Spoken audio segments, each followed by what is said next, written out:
So I hear ERAS is coming up. I want to give some really quick tips on things that I did that I think really helped when I was applying to residency. Here are my credentials.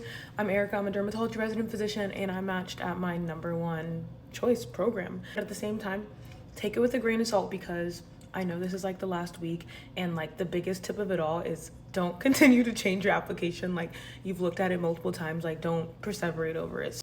#1, I did put a geographic preference because I truly did only want to be like mainly in California or Texas. However, what I will say is if you have strong ties to that area and you're just trying to figure out a way to show them that you have strong ties, in that extra portion of ERAS, I would definitely write something in a nice, graceful way about how you have family here. I think I said something like, I have a sister who lives in California and another sister who lives in DC, and then of course I'm from Texas. I'm really fortunate that I'm able to have a support system in multiple areas in the US, and it's just kind of like that teeny tiny plug to like remind them like, oh no, like I have family here, like I legit want to be here. Next, this one is probably more for dermatology, but if you're in a specialty that does the signaling system, like dermatology, we got 3 gold signals and 25 silvers, I think. Like you have the highest chance of getting interviews at those programs. And of course there's people who get interviews without signaling the programs, but the whole point is pretty much like you're applying and telling them like, hey, you're in my top 28. So when you apply to another program, what you can do because you're nervous but that you didn't signal them at all, you're pretty much like, hey, you're not in my top 28, but you should interview me still.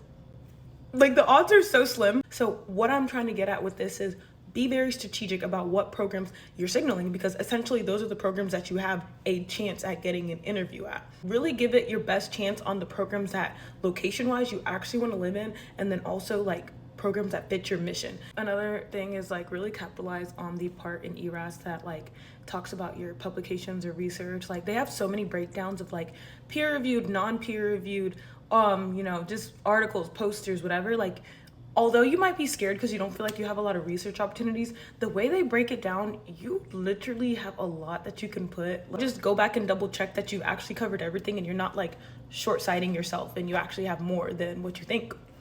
But those are the little ERAS tips that I wanted to give out before submission is out, because I would have wanted to know those things too. I think those are the things that kind of helped me in my application. Of course, if you have questions, leave them below. I will answer.